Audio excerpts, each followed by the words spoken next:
जिला पंचायत पद के प्रत्याशी ब्रिजेश भैया वार्ड नंबर 29 से मित्तुपुर जिला आजमगढ़। ब्रिजेश भैया को भारी से भारी मतों से विजयी बनाइए। ब्रिजेश भैया जिंदाबाद जिंदाबाद जिंदाबाद मुन्ना भैया जिंदाबाद जिंदाबाद जिंदाबाद। जिला पंचायत ब्रिजेश भैया के जीतैया। जिला पंचायत ब्रिजेश भैया के जीतैया। जिला पंचायत ब्रिजेश भैया के जीतैया। जिला पंचायत ब्रिजेश भैया के जीतैया। वोट दे दिया हो चाचा चाची भैया, वोट दे दिया हो चाचा चाची भैया। चाचा चाची भैया। जिला पंचायत ब्रिजेश भैया के जीतैया। जिला पंचायत ब्रिजेश भैया के जीतैया। जिला पंचायत ब्रिजेश भैया के जीतैया। जिला पंचायत पद के प्रत्याशी ब्रिजेश भैया वार्ड नंबर 29 से मित्तुपुर जिला आजमगढ़।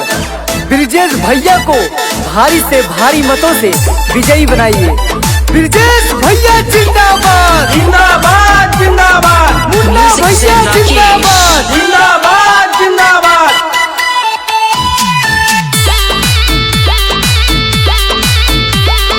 बाणे सच्चे प्रत्याशी हो, सुनील चाचा चाची हो।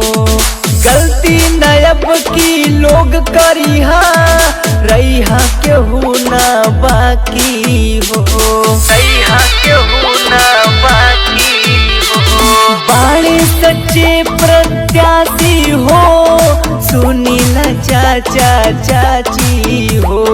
गलती नयब की लोग करिहा, रहिहा न केहू बाकी हो।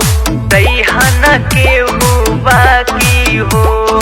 एकजुट होके मतदान करे जइहा। एकजुट होके मतदान करे जइहा।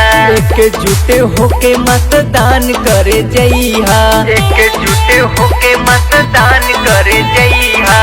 वोट दे दिया हो चाचा चाची भैया, वोट दे दिया हो दादा दादी भैया।